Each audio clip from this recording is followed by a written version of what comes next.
King for convening this third hearing of the Task Force on Executive Overreach, and I've been very interested to hear the dialogue I've just heard, and especially the comments of the ranking member, because I look forward to the transition that will take place when we have a bipartisan effort to halt executive overreach, because it occurs in every administration of both parties. It's occurring right now, and the point isn't whether you believe in a particular point of view about climate change or whether you believe in the necessity of doing something about nuclear weapons in Iran. We all agree on the need to do some things, not necessarily do the same things. The question is, under the United States Constitution, who has the authority to do it? And there we have a serious difference of opinion.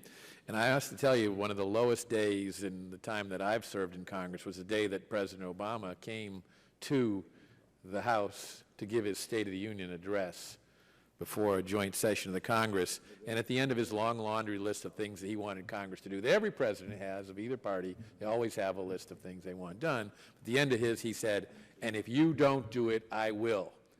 By what authority under the United States Constitution? And the reason why it was such a low day for me was that so many members of your party stood up and gave a standing ovation to the president when he said, "I'm going to take your power, the people's power, in the elected representatives of the Congress, and I'm going to use them for other purposes." Mr. Chairman, could I have an order? Yes, the committee will come to order and recognize again the gentleman from Virginia. Thank you, Mr. Chairman. I'll focus my remarks on the recent deal the President struck with Iran on its nuclear capability, a deal that primarily meets Iran's goals in that sanctions are lifted, nuclear research and development continues, and America's safety is compromised, but doesn't include any requirements for inspections that can verify compliance anytime and anywhere. Amazingly, among the deal's many flaws is an end to a ban prohibiting Iranians from coming to the U.S. to study nuclear science and nuclear engineering at American universities. Knowledge obtained in these programs is instrumental in being able to design and build nuclear bombs.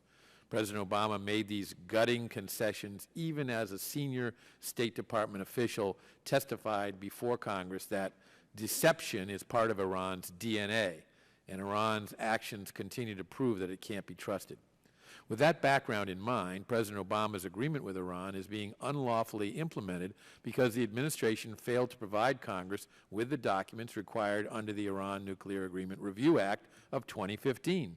Under that act, the agreement materials required to be submitted by the President to Congress, quote, include any additional materials related thereto, including annexes, appendices, codicils, side agreements, implementing materials, documents, and guidance, technical or other understandings, and any related agreements, whether entered into or implemented prior to the agreement or to be entered into or implemented in the future, end quote. Because the President has not transmitted to Congress various side deals related to the agreement, including side deals between the International Atomic Energy Agency and Iran, he can't have Congress's approval of the agreement as required by the Iran Nuclear Agreement Review Act. Yet the President pushes on unlawfully with his doomed agreement that can't protect Americans from a nuclear Iran. President Obama is unfortunately no stranger to bad deals. 2 years ago, this administration negotiated with the Taliban for the release of Sergeant Bo Bergdahl, a deserter who awaits court-martial. Despite having a policy of not negotiating with terrorists, the administration irresponsibly exchanged Sergeant Bergdahl for 5 Taliban terrorists detained at Guantanamo Bay. By doing so, the administration has emboldened all terrorist organizations and has created the risk that 5 terrorists will re-enter the field of battle.